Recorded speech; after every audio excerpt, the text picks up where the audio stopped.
меня, белорусского корреспондента из древнего славянского города Полоцк, моя дорога завела на Северный Кавказ.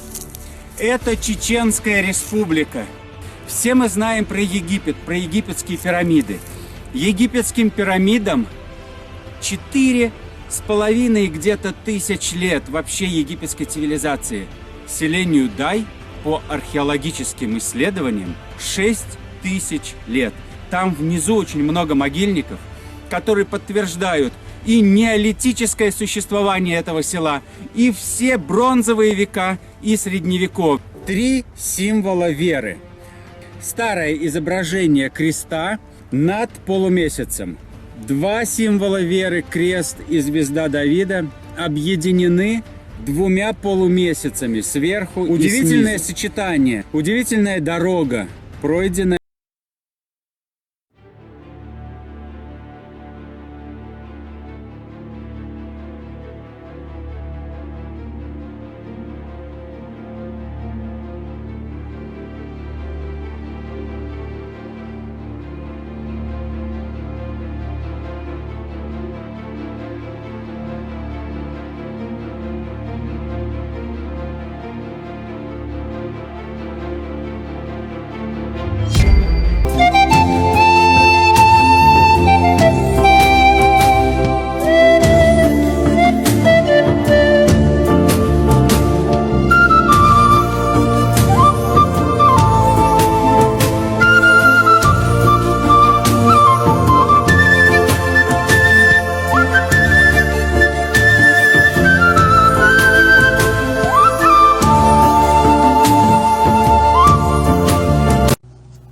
Почему американцы называют всех белых кавказцами?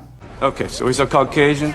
Caucasians. Male, Caucasian. В конце 18 века немецкий ученый Иоганн Блюменбах предложил классификацию человеческих рас. Он выделил 5 основных рас – кавказскую, белую, монгольскую, желтую, эфиопскую, черную, американскую, красную и малайскую, коричневую. Блюменбах считал, что люди, которые живут в регионе Кавказа, представляют собой идеальный тип белой расы, поэтому он назвал эту группу кавказской.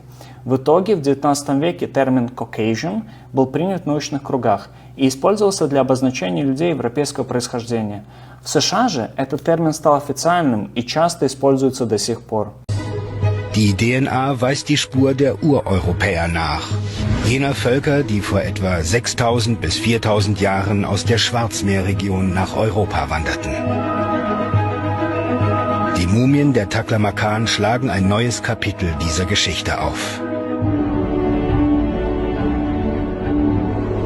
Denn die Ureuropäer wanderten offenbar auch nach Osten, bis ins heutige China.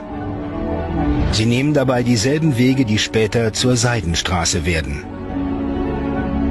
Ich bin überzeugt, dass die Seidenstraße oder die Seidenstraßen, die verschiedenen Trassen dieses weit verzweigten Kontaktnetzes oder Netzes von Handelswegen, dass die natürlich auf diese uralten Kontakte zurückgehen. Ein Austausch, der bereits vor 4000 Jahren begann.